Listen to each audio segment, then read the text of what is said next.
إن الحمد لله نحمده ونستعينه ونستغفره ونعوذ بالله من شرور أنفسنا ومن سيئات أعمالنا من يهده الله فلا مضل له ومن يضلله فلا هادي له وأشهد أن لا إله إلا الله وحده لا شريك له وأشهد أن محمدا عبده ورسوله يا أيها الذين آمنوا اتقوا الله حق تقاته ولا تموتن إلا وأنتم مسلمون يا أيها الناس اتقوا ربكم الذي خلقكم من نفس واحدة وخلق منها زوجها وبث منهما رجالا كثيرا ونساء واتقوا الله الذي تساءلون به والأرحام إن الله كان عليكم رقيبا يا أيها الذين آمنوا اتقوا الله وقولوا قولا سديدا يصلح لكم أعمالكم ويغفر لكم ذنوبكم ومن يطع الله ورسوله فقد فاز فوزا عظيما أما بعد فإن أصدق الحديث كتاب الله وأحسن الهدي هدي محمد صلى الله عليه وسلم وشر الأمور محدثاتها وكل محدثة بدعة وكل بدعة ضلالة وكل ضلالة في النار۔ ہر قسم کی تعریف، بزرگی، بڑائی اللہ وحدہ لا شریک کے لیے لائق اور زیبا ہے، جو اس ساری کائنات کا خالق، مالک، رازق اور ہماری ہر قسم کی عبادتوں کا تنہا مستحق ہے۔ لاکھوں درود و سلام ہوں اس دنیا میں بھیجے گئے فردن فردن سارے ہی انبیاء کرام پر، خصوصیت کے ساتھ ہمارے اور آپ کے آخری نبی امام المرسلین رحمت للعالمین جناب محمد صلی اللہ علیہ وسلم پر۔ برادران اسلام، عزیز دوستوں، خواتین اسلام، صحابہ اکرام کی جماعت کا ہر فرد جنتی ہے، اس لیے کہ اللہ نے قرآن مجید میں سارے صحابہ اکرام کے ساتھ بھلائی کا وعدہ کیا ہے، جنت کا وعدہ کیا ہے۔ فرمایا وَكُلًّا وَعَدَ اللَّهُ الْحُسْنَى، اللہ نے سب کے لیے حسنہ کا وعدہ کیا ہے، بھلائی کا وعدہ کیا ہے، جنت کا وعدہ کیا ہے۔ سورۃ تحریم میں اللہ نے فرمایا یوم لا یخزی اللہ النبی والذین آمنوا معہ، روز قیامت اللہ نبی کو رسوا نہیں کرے گا اور نبی کے ساتھ جو اہل ایمان ہیں ان کو بھی رسوا نہیں کرے گا۔ مفسرین لکھتے ہیں کہ روز قیامت اللہ نبی کو عذاب نہیں دے گا اور نبی کے ساتھ جو مومنین ہیں، جو صحابہ اکرام کی جماعت ہے، ان کو بھی اللہ عذاب نہیں دے گا۔ نبی کریم صلی اللہ علیہ وسلم نے احادیث میں بطور خاص نام لے کر کچھ صحابہ اکرام کو جنتی کہا ہے۔ سابقہ خطبہ جمعہ میں میں نے عشرہ مبشرہ کا تذکرہ کیا تھا، جن کو نبی کریم صلی اللہ علیہ وسلم نے ایک ہی مجلس میں، ایک ہی حدیث میں جنت کی بشارت سنائی۔ آج کے خطبہ جمعہ میں مزید کچھ ایسے صحابہ اکرام اور صحابیات کا تذکرہ کیا جائے گا جن کو نبی کریم صلی اللہ علیہ وسلم نے مختلف موقعوں اور مختلف مناسبتوں سے جنت کی بشارت دی ہے۔ ان میں پہلے نمبر پر ہیں ام المؤمنین خدیجہ بنت خویلد رضی اللہ عنہا، عورتوں میں اسلام قبول کرنے والی یہ پہلی خاتون۔ ایک دفعہ جبریل علیہ السلام نبی کریم صلی اللہ علیہ وسلم کے پاس تشریف لائے، کہا خدیجہ آپ کی خدمت میں تشریف لانے والی ہے، فَإِذَا هِيَ أَتَتْكَ فَقْرَعْ عَلَيْهَا السَّلَامُ مِنْ رَبِّهَا۔ جب خدیجہ آپ کی خدمت میں تشریف لا لیں، جب خدیجہ آ جائے، انہیں ان کے رب کا سلام کہنا۔ اللہ اکبر، اللہ نے سلام بھیجا، کہا فَقْرَعْ عَلَيْهِ السَّلَامُ مِنْ رَبِّهَا، خدیجہ کو ان کے رب کا سلام سنانا اور ساتھ ہی میرا بھی سلام سنا دینا۔ اور جنت میں ایک موتیوں والے محل کی بشارت سنا دینا، جس میں نہ تکلیف ہوگی، جس میں نہ کسی قسم کا کوئی شور و غل ہوگا۔ دوسرے نمبر پر ہیں ام المؤمنین سیدہ عائشہ رضی اللہ عنہا۔ نبی کریم صلی اللہ علیہ وسلم نے فرمایا فضل عائشہ علی النساء کفضل الثرید علی سائر الطعام، عائشہ کو ساری عورتوں پر وہی فضیلت حاصل ہے، وہی درجہ حاصل ہے جو فضیلت کے ثرید کو سارے کھانوں پر حاصل ہے۔ ابن حبان کی روایت میں نبی کریم صلی اللہ علیہ وسلم نے سیدہ عائشہ رضی اللہ تعالیٰ عنہ سے مخاطب ہو کر کے کہا انتی زوجتی فی الدنیا والآخرہ، تو دنیا اور آخرت میں میری بیوی ہے۔ ایک دفعہ نبی کریم صلی اللہ علیہ وسلم نے سیدہ عائشہ رضی اللہ تعالیٰ عنہ سے کہا یا عائش، اب پیار سے انہیں عائش کہا، یا عائش، اے عائش، ھذا جبریل، یہ جبریل ہیں جو تمہیں سلام کہتے ہیں۔ سیدہ عائشہ رضی اللہ تعالیٰ عنہ نے جواب میں کہا وعلیہ السلام ورحمۃ اللہ، ان پر بھی سلام ہو، ان پر بھی اللہ کی رحمت ہو۔ عمرو بن عاص رضی اللہ تعالیٰ عنہ نے نبی کریم صلی اللہ علیہ وسلم سے سوال کیا، پوچھا اللہ کے رسول لوگوں میں آپ کے نزدیک سب سے محبوب اور پسندیدہ کون ہے؟ آپ نے فرمایا عائشہ۔ جب منافقین نے سیدہ عائشہ رضی اللہ تعالیٰ عنہ پر الزام لگایا، تہمت لگائی، زنا کی تہمت، اللہ نے آسمان سے سیدہ عائشہ رضی اللہ تعالی عنہا کو اس گناہ سے بری کیا، اس الزام سے بری کیا۔ تیسرے نمبر پر ہیں حفصہ بنت عمر بن الخطاب رضی اللہ عنہا ام المؤمنین۔ نبی کریم صلی اللہ علیہ وسلم نے حفصہ رضی اللہ عنہا کو طلاق دینے کا ارادہ کیا، جبریل آئے، کہا لا تطلقھا، آپ انہیں طلاق نہ دیں، فإنها صوامۃ وقوامہ، اس لیے کہ یہ کثرت سے روزوں کا اہتمام کرنے والی ہے، قیام اللیل کرنے والی ہے، وأنها زوجتک فی الجنہ، اور یہ جنت میں آپ کی بیوی ہوگی۔ چوتھے نمبر پر ہیں سیدہ فاطمہ رضی اللہ عنہا۔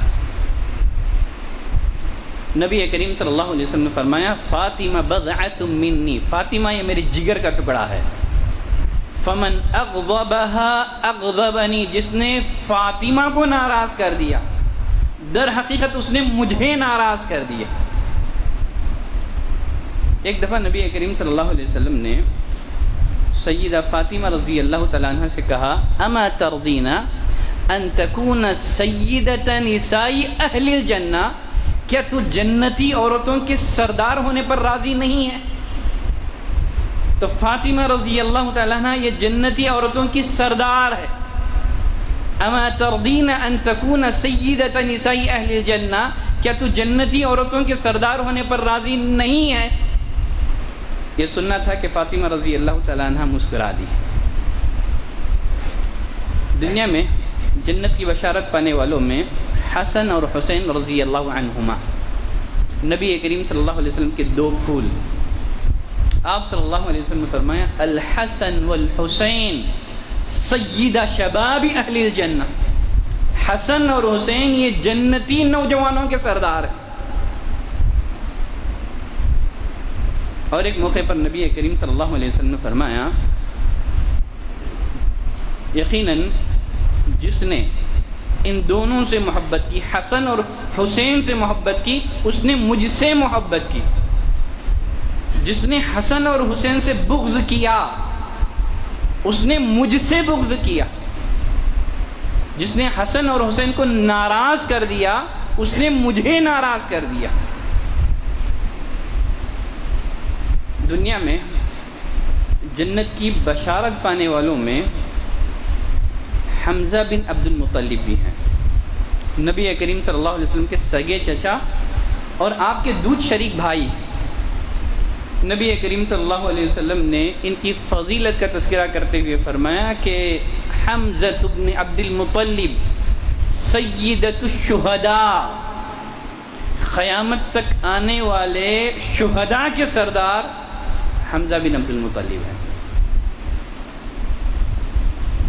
دنیا میں جنت کی بشارت پانے والوں میں ایک ہیں جعفر ابن ابی طالب۔ جنگ موتا میں ان کے دونوں ہاتھ کٹ گئے تھے، ان کے دونوں بازو کٹ گئے تھے، اللہ نے ان کے ان دو بازوؤں کے بدلے دو پر ان کو جنت میں عطا کر دیا۔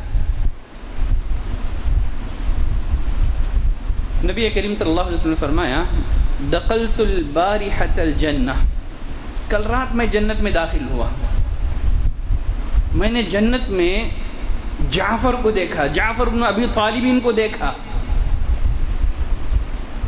یطیر مع الملائکہ، یہ جنت میں فرشتوں کے ساتھ اڑ رہے تھے اپنے دو پروں کے ساتھ۔ اللہ نے دو بازوؤں کے بدلے میں انہی دو پر عطا کر دیے۔ اور پھر فرمایا میں نے جنت میں دیکھا حمزہ، یہ تخت پر ٹیک لگائے ہوئے بیٹھے۔ دنیا میں جنت کی بشارت پانے والوں میں ایک نام ہے سعد بن معاذ رضی اللہ تعالیٰ عنہ کا۔ جب سعد بن معاذ رضی اللہ تعالیٰ عنہ کا انتقال ہوا، جب ان کی وفات ہوئی، نبی کریم صلی اللہ علیہ وسلم نے فرمایا احتز عرش الرحمن لموت سعد، سعد بن معاذ کی موت سے، ان کی وفات سے رحمان کا عرش ہل گیا ہے۔ اللہ اکبر، کیسی جماعت تھی صحابہ کرام کی، اس جماعت کا ایک ایک فرد کیسی عظیم خصوصیات کا حامل تھا۔ کہا کہ رحمان کا عرش جن کی وفات سے ہل گیا تھا۔ جب ان کا جنازہ اٹھایا گیا، منافقین نے کہا کہ ان کا جنازہ کس قدر ہلکا ہے۔ نبی کریم صلی اللہ علیہ وسلم نے فرمایا کہ فرشتوں نے ان کے جنازے کو اٹھائے ہوئے ہیں، فرشتوں کی جماعت آئی ہے جو ان کے جنازے کو اٹھائے ہوئے ہے۔ ایک دفعہ نبی کریم صلی اللہ علیہ وسلم کے پاس ایک ریشمی جوڑا لایا گیا، نرم ملائم تھا۔ صحابہ کرام اس ریشمی جوڑے کو چھونے لگے اور اس کی نرمی کی تعریف کرنے لگے، واہ کتنا نرم ہے، کتنا ملائم ہے۔ نبی کریم صلی اللہ علیہ وسلم نے فرمایا اتعجبون من لین ہذہ، کیا تم اس کی نرمی پر تعجب کرتے ہو؟ اللہ کی قسم سعد بن معاذ کا رومال اس سے بھی زیادہ بہتر ہے اور اس سے بھی زیادہ نرم اور ملائم ہے۔ تو سعد بن معاذ رضی اللہ تعالیٰ عنہ وہ خوش نصیب صحابی ہیں جنہیں دنیا میں جنت کی بشارت سنائی گئی۔ اللہ سے دعا کریں کہ پروردگارا تو ہمارا شمار بھی ان لوگوں میں فرما دے جنہیں تیری جنت میں جگہ مل سکے۔ سبحانک اللہم و بحمدک، اشہد ان لا الہ الا انت، استغفرک و اتوب الیک۔